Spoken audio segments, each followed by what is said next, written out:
CSS 2023 हमारा target है, लेकिन जो CSS 2022 है उससे भी रेलेवेंट है। And I frankly tell you, my this talk will go to even 2024।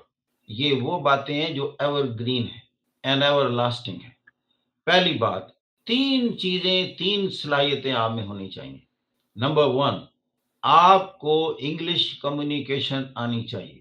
Correct English बेशक सिंपल हो, ग्रामेटिकली करेक्ट के लिए आप बहुत बड़ी बुक नहीं बेशक देखें। आपको मैं हमेशा कहता हूं, मैट्रिक की ग्रामर, जो जैसे उस बच्ची ने कहा जी मेरे लिए इंग्लिश का मसला है, बेसिक प्रिंसिपल सारे मैट्रिक की ग्रामर में मौजूद है। जब भी आप सेंटेंस लिखें, शुरू में आप कॉन्शियस हों मैं किस सेंटेंस में बात कर रही हूं।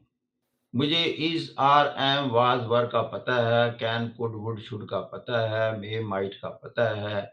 मुझे present indefinite, past indefinite, future indefinite, future continuous, present continuous को और प्रेजेंट परफेक्ट, पास्ट परफेक्ट और फ्यूचर परफेक्ट की समझ है। मैं उस टेंस में बात कर रही हूँ, उसकी स्ट्रक्चर कैसे बनानी है। इंटेरोगेटिव बनाती हूँ तो नॉट कहाँ लगना है, ये डू नॉट की कैटेगरी है, डिड नॉट की कैटेगरी है, हैज नॉट की कैटेगरी है, विल नॉट की कैटेगरी है, शैल नॉट की कैटेगरी है, मे नॉट।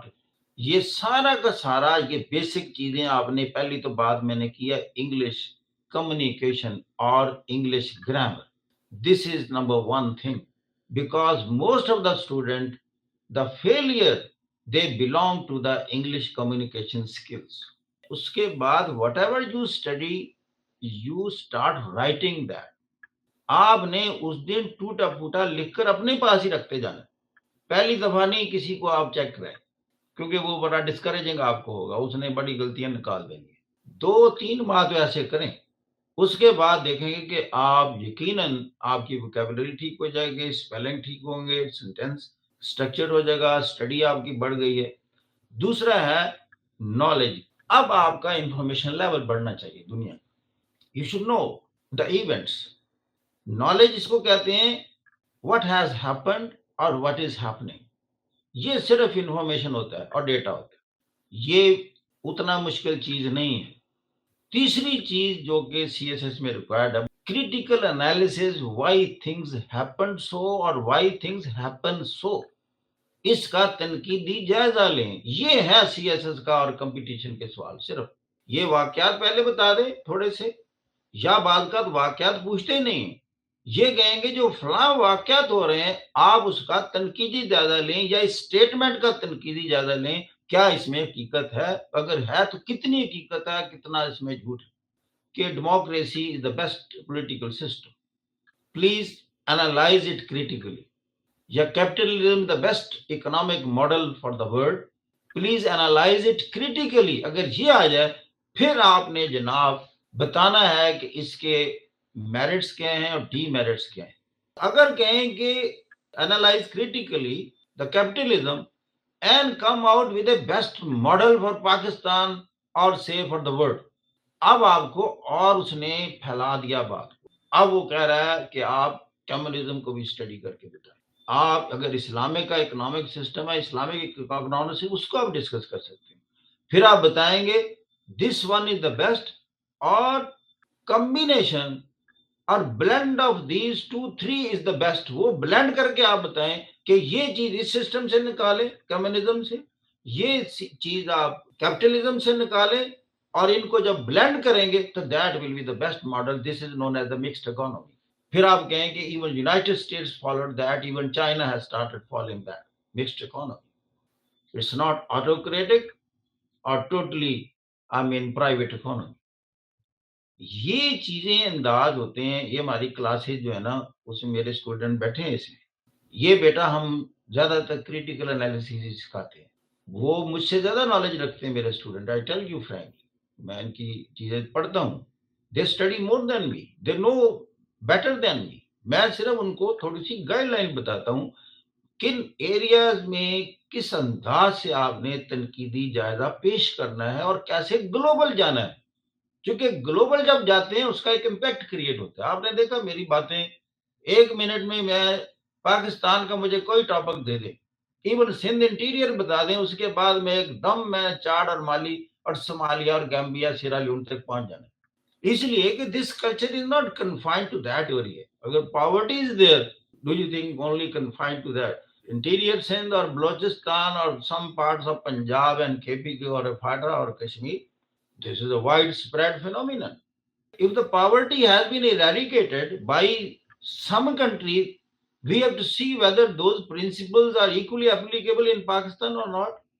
अगर चाइना में ऑटोक्रेसी ने दुनिया में मुआवजे करके दिखा रही है, कोविड को बेहतर कंट्रोल किया है, इकोनॉमी को बेहतर कंट्रोल किया है, दुनिया अब सोचना शुरू हो गई है कि ऑटोक्रेटिक सिस्टम भी कोई खूबसूरत चीज है।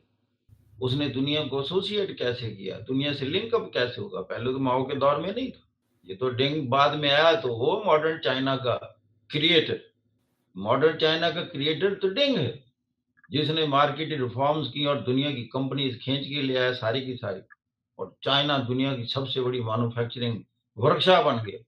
इसके बाद आ जाता है कि पढ़ा क्या जाए, इंपॉर्टेंट एरियाज क्या हैं, बड़ी इंपॉर्टेंट बातें बनाने लगा हूं आपको। इसकी गाइडिंग प्रिंसिपल क्या है, कौन बताए क्या पढ़ा जाए? मैं बताता हूं, जब आप न्यूज सुनेंगे, जैसे मैं कहता हूं अल जजीरा को, इनकी न्यूज हर घंटे बाद लगती है, 9 बजे भी लगेंगी, 10 बजे भी होंगी, 11 बजे, 12 बजे, 1 बजे, 2 बजे, 3 बजे, 4 बजे, 5, 6, 7, 8, 9, 10, 11, 12, 1, 2, 3, 4, 9, हर घंटे बाद होती है।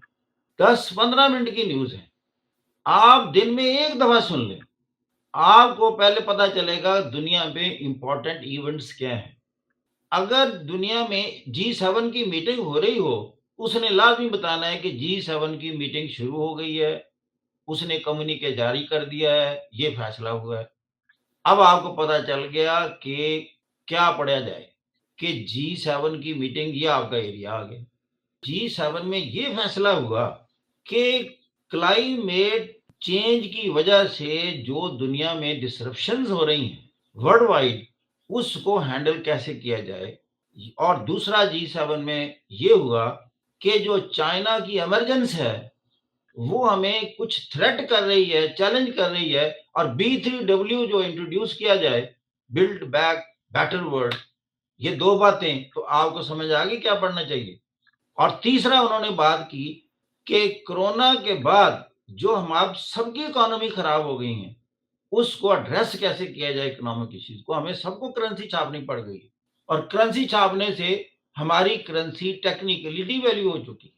दूसरा, आपने देखा दुनिया में कोई यूएनओ की कॉन्फ्रेंस हो रही है, ये मैं बता रहा हूं वो सब्जेक्ट के पढ़ा क्या जाए। अगर यूएनओ की कॉन्फ्रेंस हो रही है, क्लाइमेट पर हो रही है, और उस पर ये होसरा हो रहा है कि कुछ कंट्रीज ऐसे हैं कोल फायर्ड पावर प्लांट्स की कंस्ट्रक्शन और बिल्डिंग बंद नहीं कर रहे हैं, और coal is the largest emitters of green house gases, तो that is a big problem. तो अब आपको पता चल गया कि दुनिया का इशू क्लाइमेट चेंज है। फिर है, अगर ओआईसी की काउंसिल ऑफ फॉरेन मिनिस्टर्स की मीटिंग इस्लामाबाद में होती है, और वो फोकस होता है अफगानिस्तान, इसका मतलब कि अफगानिस्तान इशू एक लोकल नहीं रहा, ये थोड़ा सा ब्रॉडर कंटेक्स्ट में चला गया। यानी इस्लामिक कंट्रीज ने सोचा कि किस कंटेक्स्ट में किस पॉइंट पर मीटिंग की जाए अफगानिस्तान पर, एनालिटिकल बात करने लगा। दो बातें थी, अंदाजा लगाएं कि आज तक किसी भी दुनिया के मुल्क ने अफगानिस्तान को रिकॉग्नाइज नहीं किया, नई गवर्नमेंट को, जबकि सारे मुल्क में तालिबान हुकूमत का कंट्रोल है। Do you think this is a small issue और स्मॉल न्यूज? ये छोटा वाक्य है, आप इसको एनालाइज कर सकते हैं, आम एबिलिटी है। What's the reason? So much so कि मुसलमान मुल्क है, ओआईसी के 57 कंट्रीज हैं, उन्होंने रिकॉग्निशन का इशू ही नहीं उठाया इस्लामाबाद में। यही मैं सवाल करूं इंटरव्यू कमेटी में, आपके पास जवाब है कोई बताता है आपको? और उन्होंने नाम तक नहीं लिया, सिर्फ कहा ह्यूमैनिटेरियन ग्राउंड्स पर मीटिंग करते हैं, इनको दवाइयां पहुंचाओ, उनको रोटी पहुंचाओ, इनको खाना पहुंचाओ, नॉट बियॉन्ड दैट। सेंसिटिविटीज देखें ग्लोब की कितनी है अबाउट तालिबान। सवाल बनता है कि सेंसिटिविटीज क्या है, और वो दुनिया की सेंसिटिविटीज को एड्रेस करने में नाकाम क्यों है अभी तक? Not a single country on this globe is recognising that country. बेटा ये है सवाल। یہ ہیں مزاج میں ڈالیں یہ باتیں. پھر آ جاتا ہے کہ جیسے کلائمیٹ ہی چلو پکڑ لیا. اب کلائمیٹ میں آگے کیا پڑھا جائے؟ اس میں صرف 3 چیزیں ہوتی ہیں کہ what is that phenomenon, why it is there, and what are the obstacles which has created so many apprehensions for the future of the humanity. پھر COVID-19 still engulfed, there are chain of variants coming in, and we don't know how many new variants will have a total control of this globe like an octopus. اور اس نے دنیا کی economy کو کیسے متاثر کیا ہے. پھر آ جاتا ہے کہ چائنا کیوں ایک چیلنج ہے. کوارڈ بنایا جا رہا ہے, کوارڈلیٹڈ dialogue. Why it has been formed in this century now? What is the reason? You must know that. پھر اس سے آگے جاتے ہیں, آکس میں جاتے ہیں. Why? یہ سارا چائنا کنٹینمنٹ کے کیا کیا فیسٹس ہیں, یہ آپ سمجھتے ہیں کہ یہ معمولی ایشو ہے, اس پر سوال نہیں ہوگا, اس پر تو سوال آنا ہی آنا. بنیاد یہی ہے کہ China as a challenge to the world hegemony in the form of United States and its allies. پھر دنیا میں جنگ کی باتیں کرتے ہیں لوگ کہ دنیا میں فلیش پوائنٹ کیا ہوا تھرڈ ورلڈ وار کا. وہ کہیں گے تائیوان. آپ کو تائیوان ایشو مکمل سمجھنا چاہیے. پھر چائنا کے بارے میں کہ وہ اسرٹے پڑا ہوتا جا رہا ہے, تو ساؤتھ چائنا سی میں اس کی پالیسی وہ آپ کو اسٹڈی کرنی چاہیے. یہ میں تقریباً 13 ایریا بتانے آپ کو, 13 ایریا میں سارا آپ کا کرنٹ افیئر اور انہی 13 ٹاپکس میں آپ کیسے تیار ہے. چھٹا, ایرانین نیوکلیر ڈیل. یہ بھی لوکل ایشو نہیں ہے, یہ بھی گلوبل ہے. اس میں ساری دنیا انوالو ہے, پرماننٹ 5 بھی انوالو ہے, جرمنی بھی شامل ہے. کہ یہ ڈیل کیوں ہوئی؟ پاکستان نے بھی اٹامک بام بنایا, پاکستان پر بھی سینکشن لگی, لیکن یہ سینسیٹیوٹی کیوں کریٹ نہیں ہوئی جو ایران کے بارے میں کریٹ ہوئی؟ بتائیں. یہ ہے انالیسس. پھر 2015 میں ڈیل ہو گئی, ٹرمپ باہر نکل گیا, وہ باہر کیوں نکلا؟ اور اب اس کو دوبارہ شامل کرنے کی کوشش کی جا رہی ہے. وائی سو؟ ورلڈ سینیریو پولیٹیکل چینج کیا ہوا؟ ساتواں, دنیا کی کہتے ہیں کہ جیو پالیٹکس جو ہے وہ جیو اکنامکس میں کنورٹ ہو رہی ہے. اس پر سوال آنا ہے.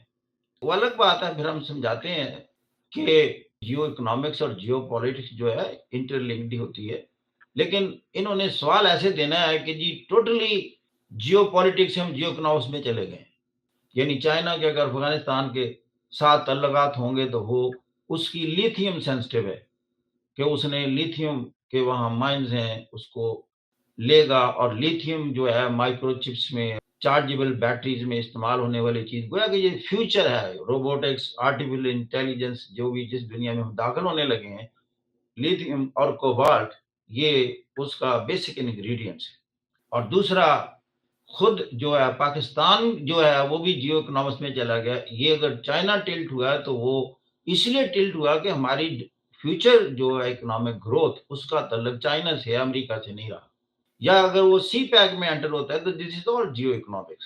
آٹھواں, کہ دنیا میں جو سٹارٹ میں نے بات کی کہ اتنا انریسٹ کیوں ہے, پولیٹیکل کیوس اینڈ انریسٹ جو ہے. ابھی میں نے بات کی کہ قزاقستان کی بات کی, سوڈان میں آپ دیکھ لیں, وینزویلا میں دیکھ لیں, چاڈ میں دیکھ لیں, مالی میں دیکھ لیں, صومالیہ ٹوٹلی ایک یوں کہہ لیں کہ بنانا ریپبلک بن چکی ہے, برکینا فاسو ہے, وینزویلا ہے, کولمبیا ہے.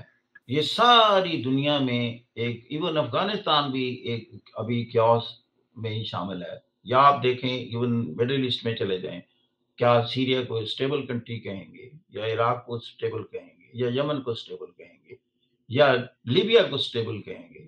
نو. اب یہ ساری چیزیں ویزا وی ویسٹ کیوں اسٹیبل ہے؟ دس از دا کوشچن.